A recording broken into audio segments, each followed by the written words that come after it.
Penyembelian itu harus pakai bismillah. Kalimat harus ini harus dengan arti taruhan sah tidak sah, apa harus sebagai etika, apa harus sebagai supaya kebiasaan baik ini bertahan. Saya ulang lagi ya, misalnya Pak Arifin dawuh teng jenengan cung nyembelih pitik kudu maca bismillah. Kalau kamu memotong hewan harus baca bismillah. Kata harus itu apa artinya syarat sah, sehingga kalau tidak baca tidak sah. Apa keharusan dalam makna etikanya harus baca bismillah. Jadi urusannya hanya apa? Etika atau afdoliyah. Atau kita tidak ingin kultur baca bismillah itu hilang, sehingga barang tidak wajib pun kita wajibkan supaya kultur baca bismillah itu tidak hilang. Nah, Imam Syafi'i itu milih yang tidak wajib. Itu hanya urusan etika. Sehingga zabihatul muslim meskipun tidak baca bismillah, baik secara sengaja maupun lupa tetap halal ya, tetap sah, tetap halal. Tapi beberapa ulama mengatakan baca bismillah itu wajib dan menjadi syarat sah. Ya kira-kira karena pamit tadi, yang beri nyawa itu Allah, kok apa yang menghilangkan nggak pamit, sudah menghilangkan nyawanya ayam dimakan lagi. Wah itu selingkuhannya kan masih marah itu. Selingkuhannya, pacarnya, anaknya, cucunya itu kan marah itu. Tapi kalau pamit yang punya kan nah, lupa kalau ayam cantik yang pas kamu sembelih itu lanangannya kan mangkel itu. Kalau kebetulan sudah tua kan karep-karepmu kan gitu. Jadi apa? Itu yang tahu Sarah. Saya ulang lagi, yang tahu Sarah, karena ini sudah jelimet, sudah jelimet. Sehingga nggak ada kitab matan yang Indo kecuali disarai. Dulu ada kitab namanya Takrib, karangannya Abi Suja. Terus disarai kecil sekali oleh Fathul Qorib, ya, oleh Ibnul Qasim Al-Huzi. Terus disarai lagi oleh Bajuri. Jadinya Bajuri itu sudah sarhun ala sarhin warifin, ya, sudah sarhun ala sarhin, bukan sarhun ala matnin tapi sarhun ala sarhin. Nah, kenapa memang kita butuh itu? Saya ulang lagi, kita butuh itu. Nah, kenapa butuh? Ya karena mau tidak mau. Saya ulang lagi, mau tidak mau. Karena matan itu seperti itu. Misalnya matan cerita, yang dikatakan menyembelih itu apa? Ya nyembelih itu ya nyembelih itu memotong hewan. Terus motongnya dari mana? Kalau kamu motong hewan dari mana coba? Dari belakang atau dari depan? Dari mana? Depan misalnya. Pertanyaannya, ketika dari depan itu paling penting terpotong al-hulkum wal mari misalnya. Yang satu majrur to'am, yang satu majrur ruh, ya gitu, majrur nafas. Tapi andekan dari belakang gimana? Tapi tetap terpotong. Mulai ribet kan? Kalau kubu sebelah kan enak, pokoknya nggak sunah Rasul seperti itu, nggak mau debat. Tapi kita tidak, cara berpikir tidak gitu. Ini kan status hukumnya halal apa haram ketika ada orang motong hewan dari belakang. Nah, terus kita berdebat kan, mesti berdebat itu mau dibilang haram, nyatanya memenuhi syarat apa tadi pemotongan.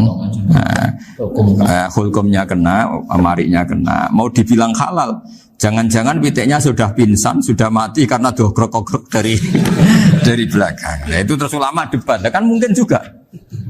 Ya kan, pitiknya sudah setengah kena corona, pingsan terus.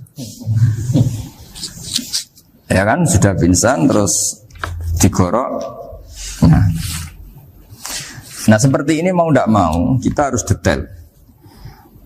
Detail artinya yang dikatakan menyembelih itu apa? Ya nanti tak bacakan tabir-tabir di Bajuriya sekaligus ijazah untuk jenengan semua. Saya tadi alhamdulillah ketemu Pak Arifin lama, ngendikan panjang lebar tentang pentingnya ilmu. Yang dikatakan nyembelih adalah mematikan hewan yang hidup dengan kaifiyah syariah. Saya ulang lagi, mematikan hewan yang hidup dengan kaifiyah syariah. Nah kalimat hidup ini mulai masalah. Hidup yang apa? Misalnya ada hewan, saya sering kalau ngaji cerita, ada ayam jago ketandang mobil, ketabrak mobil, kejet-kejet. Enggak kamu sembelih pun 1 menit lagi pasti meninggal. Ini kan hanya koordinasi prosedur saja. Karena prosedur ayam mati harus kejet-kejet, enggak boleh enggak langsung peletes mati, enggak boleh. Nah pertanyaannya ketika kejet-kejet ini kamu sembelih, itu halal apa enggak? Wong enggak disembelih juga sudah mati. Artinya enggak penyembelihan ini kan enggak memberi kontribusi pematian, tapi enggak ngefek. Gitu. Makanya terus ada perdebatan. Ada hayatun mustaqirrah, ada hayatun ittirariyah, ada harokatu masbuh. Itu kalau enggak sarah enggak bisa. Lalu pertanyaan nakalnya begini. Saya itu betul pernah ngalami itu. Wayam jago itu kan mahal, apalagi kalau Bangkok kan. Saya pas jalan-jalan sama anak saya, sama jalan-jalan mau ke pasar itu di pertolongan dua rumah. Kusik halal tora, kadang tanya orang awam, halal kata saya. Padahal andai kan tidak disembelih ya pasti mati.